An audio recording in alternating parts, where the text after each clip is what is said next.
মাত্র ব্লাড নিয়ে গেল। দীপঙ্কর কি বলছে না, যে ব্লাড দিচ্ছ তুমি, সেটা প্রুফ স্বরূপ বন্ধুদের দেখাও, প্রমাণ করো যে মানে তোমার এক শরীর খারাপ হয়েছে, রক্ত নিতে এসছে। আমি বলছি না, আমার বন্ধুরা কি আমাকে অবিশ্বাস করবে বলো? আমি বলছি তখন মানে আত্মারাম খাঁচা হয়ে যাচ্ছে ভয়েতে, রক্ত নিচ্ছে, তুমি আবার ভিডিও করবে। আমি আবার চিৎকার করে আমি বলছি না, একদম নয়, দেখাবে না এখন। মাসি কাজ করে চলে গেল, এইবার আমার রান্নাঘরে ঢোকার পালা। মোটামুটি সকালবেলায় আমি কি করে রেখেছি তোমাদের দেখাচ্ছি।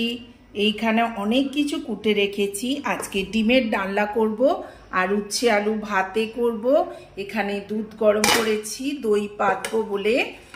আর এখানে দেখো আমের চাটনি করে রেখেছি সকালবেলায় মাসি আসার আগে। আর এই অনেক কিছু সবজি খারাপ হয়ে যাচ্ছিল, তাই দিয়ে একটা সবজি করে রেখেছি। গুড মর্নিং এভরিওয়ান, শুভ সকাল। কাবেরী চলে এসেছে একটা নতুন একটা ঝকঝকে ব্লগ নিয়ে তোমাদের সামনে। কাবেরী জীবন কথায় তোমাদের স্বাগত। চলো সারাদিন কি হচ্ছে এইবার তোমাদের সাথে সব শেয়ার করব। তো চলো এইবার তাড়াতাড়ি একটু রক্ত নিয়ে গেছে তো একটু ফ্রেশ হয়ে নি। হ্যাঁ, সোমার কদিন একটু শরীরটা খারাপ হচ্ছিল, ইনফেকশন মতন হয়েছিল মনে হচ্ছিল, সেই জন্য গত বছর আমরা ব্লাড টেস্ট করিয়েছিলাম ফুল বডি চেক। আমার প্রত্যেক বছর করাই, তো এই বছর সোমার টানা করছিল, কিন্তু সেই আমি ধরে মানে করিয়ে দিলাম ব্লাড টেস্ট।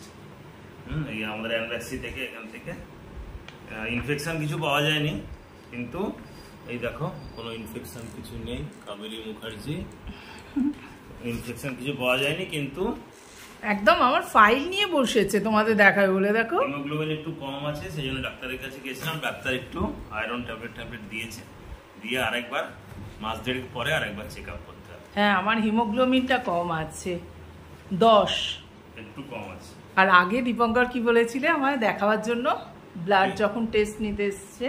হ্যাঁ, তাই বললাম যে ওটা মানে পুরোটা দেখাই, যে নিচ্ছে ব্লাড, তো মানে ভয় আর দেখালো না। হ্যাঁ, আর বললাম কি ব্লাড আমার রক্ত পরীক্ষা হচ্ছে, সেটা কি করে দেখাবো? তো বন্ধুদের হ্যাঁ বন্ধুদের, কারণ আফটার অল তোমরা আমার ফ্যামিলি না, তোমাদের সাথে সবকিছুই আমরা শেয়ার করি। তাই দীপঙ্কর দেখো যেই রিপোর্ট এসছে নিয়ে বসে গেছে তোমাদের বলবার জন্য। তো ঠিক আছে, হ্যাঁ এখন আমার রিপোর্ট নিয়ে বসে আছে। চলো, আর বাইরেটা ফেটে যাচ্ছে রোদ্দুরে। তো চলো ডিমের ডালনা আর একটু ফুলকপি ছিল, ভাবছি ডিমের ডালনার মধ্যেই দিয়ে দেবো।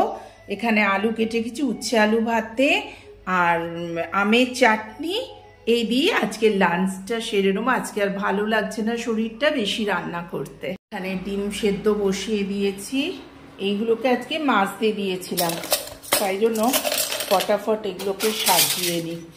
আমার তো এখানে চিমনি নেই না, ওই জন্যই সব জিনিসগুলো না বেশি দিন একটু রাখলে আবার চটচটে হয়ে যায়। সেই জন্য আজকে মাসিকে বললাম, মাসি এইগুলো সব মেজে দাও। চলো এইগুলোকে সব তুলে জায়গায় জায়গায় সাজিয়ে দিই। একটা হলো,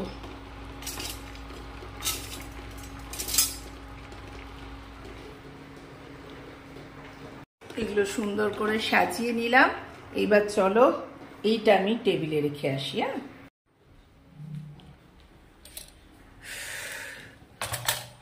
এখানে সাজিয়ে রেখে দিলাম।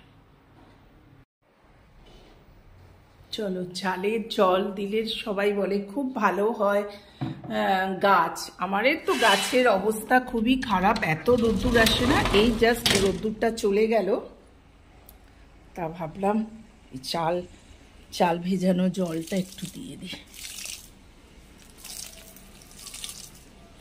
ওই কোনো রকমে গাছগুলো আছে, বিশেষ করে ওই নয়নতারার গাছগুলোই ঠিকঠাক আছে, আর অ্যালোভেরার গাছটা, আর সব গাছের অবস্থা প্রচণ্ডই খারাপ। চল বন্ধুরা, আজকে ভাবলাম যে রাত্রে কি বানাবো, মাথা খাটিয়ে একটু দই আলু বানিয়ে নিলাম।